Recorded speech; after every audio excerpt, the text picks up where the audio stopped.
morning. Morning. It's great to have you. Thank We're asking a you. few questions that are trending on the hearts of people who want to know what your take is. So, ladies first. So, Oh no. Jim. Oh no. Please let him go first. Okay. All right. So what's my idea? What do I think about it? Do you want to know as a pastor or as just a normal guy? Well, you're here as a normal guy. Okay, as a normal guy. As a normal guy, I think it's very nice. I think it's going to be very convenient, the whole ID 2020 and 5G. I think if the 5G platform is rolled out and the ID 20 thing is from my little understanding of what it is, it means that I can walk into a shop, for example, and I don't need to go with my card.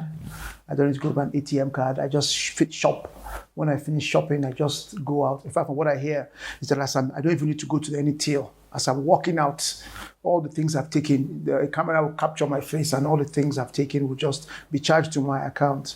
So I think it will make life easy for everybody. It will make life easy for us as individuals, make transactions easy. Once we just discuss a particular deal and you agree, I guess I'll just touch something on my phone and it's effected, and all of that. And if I'm looking for someone or I want to get something, I think it will make life easy. I think the design is to make life easy for all of us. So that's, as a normal guy, I'll be happy to embrace that kind of technology. So since I'm meant to speak as a normal guy, I'm happy that it's coming. Why do I feel like you're stressing on normal? Yeah, because I know I'm not a normal guy. Hey, yes, as a pastor, I have to tell you that is aligning to Revelations.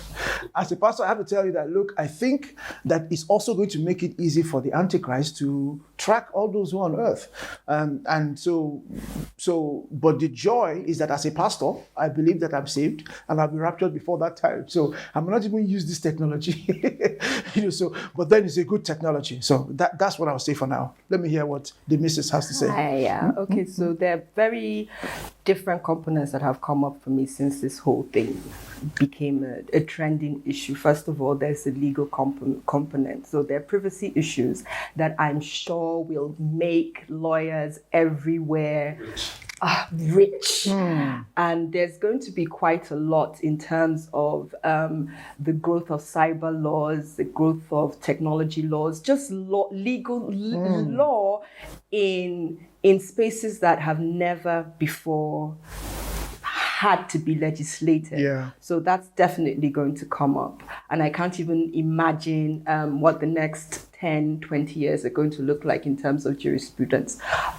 But I'm concerned about the underdeveloped nations and the developing nations.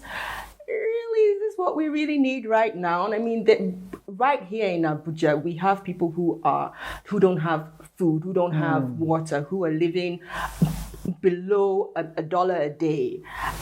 Being tracked is really the least bit of their worries. And I'm wondering how Nigeria is going to fit in, how not just Nigeria, other developing nations, how we're going to fit into this global picture in terms of development. I just feel that we haven't even gotten our act together in terms of power, in terms of manufacturing, in terms of our judicial system. I'm just a bit worried about where we would fit in terms of global development. That's Africa mainly, Nigeria and other developing nations. And I know the nagging thing at the back of most of our listeners' minds is, where does this fit in terms of what do you call it? End time theology. Eschatology. Eschatology. Let me jump in here and say, someone said humorously that the best place to be after the rapture or tribulation and all of that is to be in Africa.